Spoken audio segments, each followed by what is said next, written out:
అయిన తర్వాత కూడా ఇప్పుడు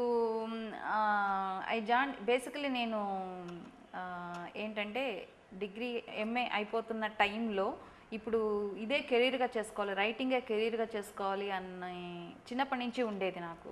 సో అది పెరుగుతూ వచ్చినప్పుడు ఏం చేయాలి అనుకున్నప్పుడు generally it's very tough entering in to films and సినిమాలంటే పిచ్చి చిన్నప్పటి నుంచి. చాలా సినిమాలు, ఏ సినిమా వచ్చినా చూడడం మళ్ళీ అదంతా. అందుకనంటే నాకు చాలా క్లారిటీ ఉంది, సినిమా రైటర్ అవ్వాలి అనేది ఒక క్లారిటీ ఉంది మొదటి నుంచి. అందుకని ఇప్పుడు సినిమాలోకి వెళ్ళాలంటే అప్పట్లో ఉషా కిరణ్ మూవీస్ సినిమాలు బాగా, శ్రీవారికి ప్రేమలక నా చిన్నప్పటి నుంచి ఆ సినిమాలు అనేవి చూసి, సో నాకేంటంటే రామోజీరావు గారిని మీట్ అయ్యి అడగాలి అన్న ఒక ఫీలింగ్. ఎందుకంటే ఓల్గా గారు ఉండేవారు అప్పట్లోని విన్నాను నేను ఉషా కిరణ్ మూవీస్లో. ఆయన ఇలా ఉమెన్ రైటర్స్ని బాగా ఎంకరేజ్ చేస్తారు అని విన్నాను.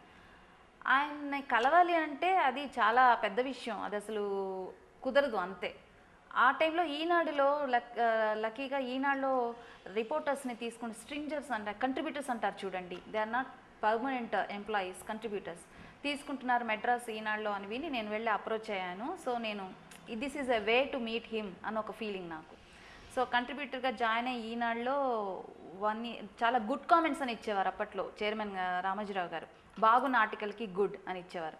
సో అలా ఎక్కువ గుడ్ కామెంట్స్ తీసుకొని ఆయన దృష్టిలో పడిపోవాలి, తర్వాత నేను అడగాలి అవకాశం ఉషా కిరణ్కి అని ఒక నెలలో 72 గుడ్ కామెంట్స్ తీసుకున్నా నేను. అయితే నాకు ఉద్యోగం ఇచ్చారు, కానీ ఆయన మీట్ అవ్వడానికి మాత్రం కుదరలా.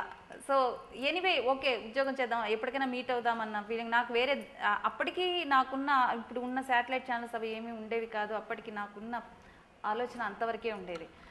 So I worked with Eenadu మెడ్రాస్లో స్టాఫ్ రిపోర్టర్గా చేరాను. చేరి ఫస్ట్ మీటింగ్లోనే చైర్మన్ గారిని చూసినప్పుడు he encouraged me a lot.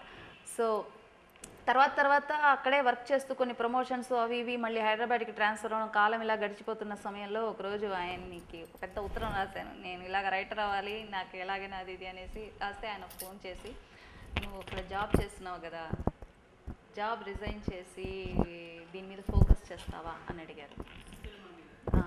Writing మీద, it's not basically I want to become a writer అని అంటే ఓకే.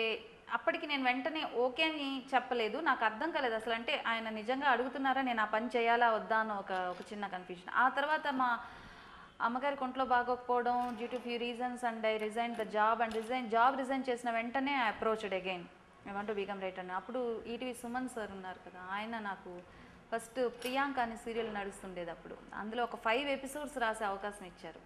అంటే just to see my capability. ఆ 5 ఎపిసోడ్స్ బాగుంది అని చెప్పిన తర్వాత కొత్త సీరియల్ స్టార్ట్ చేస్తున్నారు ఇప్పుడు, పెళ్లి చేసుకుందామని ఈటీవీలో. దానికి ఫుల్ ఫ్లెడ్జ్డ్గా రైటర్గా ఈ 5 ఎపిసోడ్స్కి నాకు క్రెడిట్ కూడా ఇవ్వాలి, it's just testing my capacity అంతే. Simhadev sir was my first director, Bangaru Simhadev గారు. ఆయన పనికొస్తుంది, అమ్మాయి టాలెంట్ ఉంది అని సుమన్ సార్కి చెప్పడంతో కొత్త సీరియల్ ఇచ్చారు, పెళ్లి చేసుకుందామని. రమణబాబు గారు డైరెక్టర్ అప్పుడు. ఆ సీరియల్ మొత్తం నేనే రాశాను. అది అయిన తర్వాత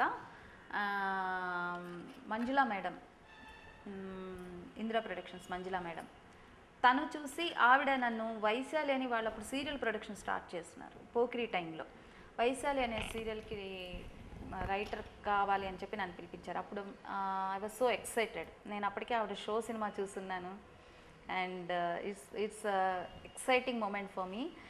ఆవిడ అన్నారు, ఇది ఉమెన్ ఓరియంటెడ్ యాక్చువల్లీ స్ట్రగుల్, అది నాకు మామూలుగా రెగ్యులర్గా ఉండే సీరియల్ డైలాగ్స్ వద్దు, నాకు మంచి స్వీట్గా షార్ప్గా చక్కగా ఉండాలి అది అని చెప్పి.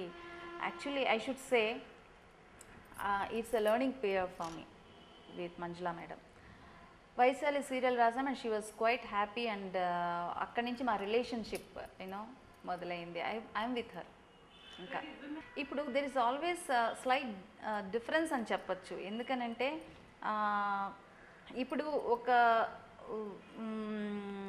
ఒక మగ డైరెక్ట్ ఒక మేల్తో వచ్చే కంఫర్ట్ లెవెల్స్ వేరు అండ్ ఒక ఫిమేల్తో వచ్చే కంఫర్ట్స్ అండర్స్టాండింగ్ లెవెల్స్ ఖచ్చితంగా వేరుగా ఉంటాయి. బట్ అది వర్క్కి బ్యారియర్ కాదు. What I mean is Manjula మ్యామ్కి నాకు ఫస్ట్ నుంచి ఒక సింక్ ఉండేది. లైక్ వేవ్ లెంత్ కానీ ఆలోచన దీంట్లో కానీ ఇద్దరం ఒక ఎక్సైట్మెంట్ ఏదన్నా ఒక విషయం గురించి డిస్కస్ చేయడం మొదలు పెట్టేసి ఎన్నో స్టోరీస్ డిస్కస్ చేసుకున్నాము. అండ్ ఎంతో థాట్ ప్రాసెస్ నడిచింది మా మధ్య. There is a great sync. I can say in one word, ఆవిడ ఏమన్నా నేను కమ్యూనికేషన్ గ్యాప్ లేదు మా ఇద్దరి మధ్య basically. That is a great sync. Vaishali టైంలో అయితే I was so excited. And she first ఒక 5-10 ఎపిసోడ్స్ రాసిన వెంటనే అన్నారు మేడం. అండ్ మేడం ఎలాగా, మంజుల మేడం ఇది ఎలా ఉంటుందంటే ఏదన్నా మంచిది రాస్తే వెంటనే చెప్తారు. అంత ఒక చిన్న పిల్ల ఎక్సైట్ అయ్యి ఎలా చెప్తారో అలా చెప్తారు. అను ఎంత బాగుందో తెలుసా ఇది, I'm really excited, yeah it's very good. That gives you energy కదా. సో ఆ ఎనర్జీ ఫ్లో అనేది ఉంది.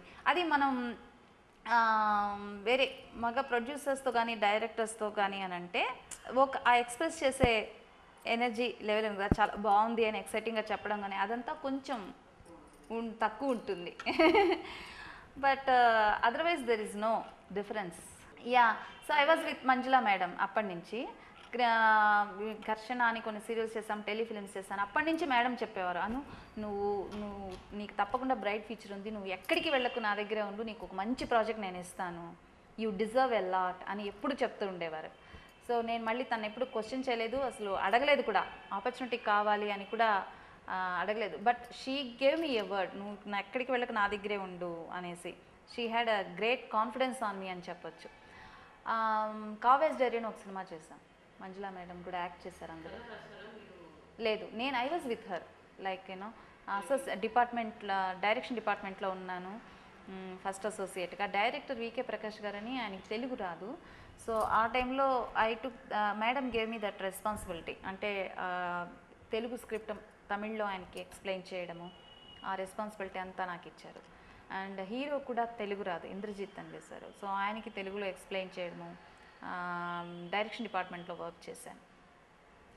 అప్పుడు చేస్తున్న ఆ కావేజ్ డైరీ అయిపోయిన తర్వాత ఒక ఆడియో ఫంక్షన్లో I met women called Anitha అని. She was doing publicity for Kavya's diary. So మేమిద్దరం ఒక 10 minutes మాట్లాడుకున్నాం అనిత నేను. లైక్ నీ గోల్ ఏంటి, నా గోల్ ఏంటి, నీ ప్రయాణం ఏంటి, నా ప్రయాణం ఏంటి, ఒక 10 minutes గబగబా షేర్ చేసుకున్నాం. అను యూ వాంట్ బికమ్ రైటరా? అవును. నువ్వు అంటే నేను డైరెక్టర్ అవ్వాలి అని. తను ఇలాగ మాట్లాడుకున్న తర్వాత ఒక 15 days విడిపోయాం. మళ్ళీ తన ఫేస్ నేను చూడలేదు, నా ఫేస్ తను చూడలేదు. 15 days తర్వాత అనిత కాల్డ్ మీ.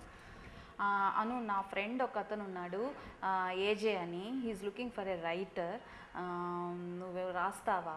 నేను సీరియల్స్ అప్పటికి నేను ఐ డిసైడెడ్, కావేజ్ డైరీ మొదలైన టైంలో I have decided I should quit serials అని మేడంతో కూడా చెప్పాను. మేడం, నేను సీరియల్ డైలాగ్స్ రాయను అంటే నువ్వు రాయకు, you focus on film career అని మేడం కూడా ఎంకరేజ్ చేశారు. So I almost turn down all the serial offers. So అప్పటికి 8-9 monthsగా. సో అనిత ఇలాగా నా ఫ్రెండ్ ఉన్నారంటే, నేను సీరియల్స్ రాయట్లేదు అనిత, నేను రాయను. సీరియల్ కాదు, ఇది ఒక చిన్న ఫిలిం, వాళ్ళు చాలామంది రైటర్స్ని చూస్తున్నారు, but I can't promise you the work. నువ్వు వెళ్ళి ఒక 4-5 scenes వాళ్ళు ఇస్తారు, అది రాసి వాళ్ళకి సాటిస్ఫై అయితేనే, దానికి నువ్వేం అనుకోని అంటేనేనంటే నేనన్నా okay no problem, if it's not serial I will go and show my talent, వాళ్ళకి సాటిస్ఫై అయితేనే ఇచ్చేస్తాను అని చెప్పాను. దెన్ ఓకే అయితే నీ నెంబర్ ఇస్తున్నాను అని. ఆ తర్వాత next day morning I was getting call from this person called AJ. Then I met him that day. ఆయన నన్ను రవి యాదవ్ సార్ అని